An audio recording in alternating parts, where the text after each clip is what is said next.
Welcome back. The House Ways and Means Committee expected to meet today to debate the tax cuts portion of President Trump's big, beautiful bill.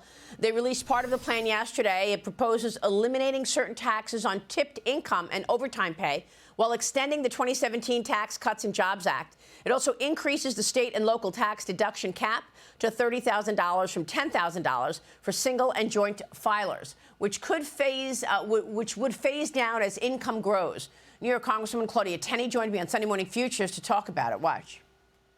I'm a New Yorker. I'm not in the SALT caucus. 3 to 5% of my constituents probably, itemize, which would be the way to look at this. But it's a very reasonable cap that's what we're looking at. It's a little more complex than what was revealed by some of those who are objecting to it.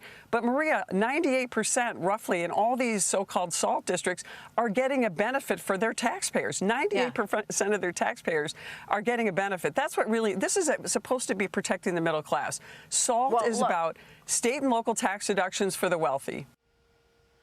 Joining me now is Ohio Congressman Michael Rulli. Congressman, good to see you. Where do you stand on this? I'm okay with the SALT at 30. I think it could even go a little bit higher. I think your viewers need to understand something. We need to be winners. If we do not get the SALT right, we will lose House seats in California and New York, and we will lose the gavel. That is a fact of life. The end game is to win, and we're going to do everything possible to win. So I'm fine with the SALT. I think it's a work in progress, and I think we're going to get it to the finish line. Well, how many others are? I mean, I know that there's pushback from some of the members. Are you going to be able to raise it and get everybody on board, or is the bigger issue the $5 trillion increase in the debt ceiling? Well, I think it's both. I think you probably have a solid dozen members that are not okay with either one. So we have to get to a place where they're going to be able to accept both. The usual that, we have Chip and we have Thomas Massey, and there's a handful of other ones that really don't want to give on either one of those. But this is compromise. And we saw with the CR and the different things that Speaker Johnson passed. We're going to get together. We're going to circle the wagons. We're going to go in the conference with the best heart intended, and we're going to figure this out. We have to keep the gavel. If we do not keep the gavel, they will spend the last 2 years trying to impeach us. So let's let that known. We have to keep the gavel no matter what. Yeah, I know, but where's the business? I mean, Congress has sent fewer bills to President Trump to sign than any other Congress in the last 70 years. I think this great, big, beautiful bill has just consumed us. I mean, it's all you hear about when you're on the Hill. It's what you talk about at lunch, breakfast, and dinner. It's what we text each other. I mean, it is all consuming. And then it just keeps going. Today, we're going to go into energy and commerce. We're scheduled for 28 to 30 hours of markup.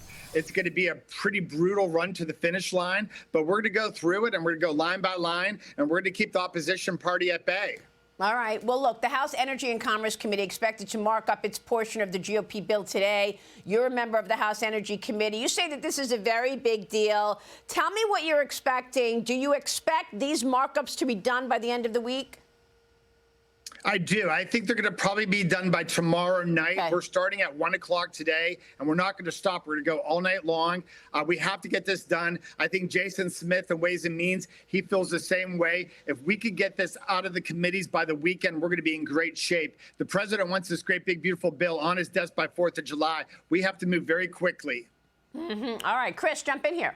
Yeah, on the energy side of things, President Trump has been clear that he wants this energy dominance agenda and all of the above strategy that Secretary Wright has been talking about. In this, in the bill as proposed, there's really great cuts to the Inflation Reduction Act, Green New Scam.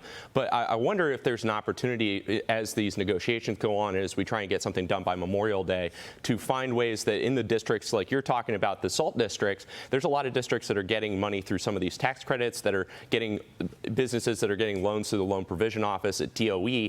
Is there more wiggle room to help protect those members there by making sure that those tax credits are going to the right places, and we're building things, and we're building the energy dominance that President Trump has promised? What do you think? I think he's spot on. I think there is wiggle room, and I think it's going to be up to Chairman Guthrie to really work through those waters and figure out where that sweet spot is. This is a work in progress. We call it the big, beautiful casserole because it keeps getting involved. And I think there is wiggle room. I think New York and California are the things that scare me the most in this markup. And we're going to have to see how that plays out. Well, look, the U.S. and China, meanwhile, agreeing to cut tariffs for 90 days as part of a new trade deal. National Economic Council Director Kevin Hassett told me on Sunday Morning Futures there are plenty more deals in the works. He said they're working on 24 countries right now. You wrote an op-ed on how Ohio's steel mills are thriving due to Trump's tariffs. Tell us more.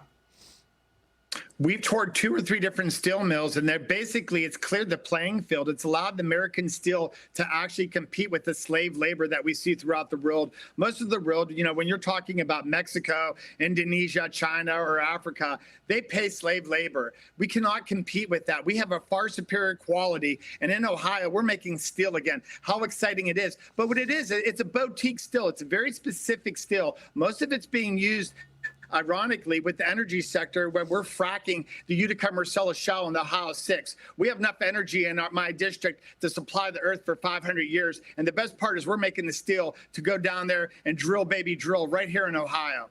All right, we will leave it there. Congressman, good to see you this morning. Of course, we're watching your work. Very important work. Thank you, sir.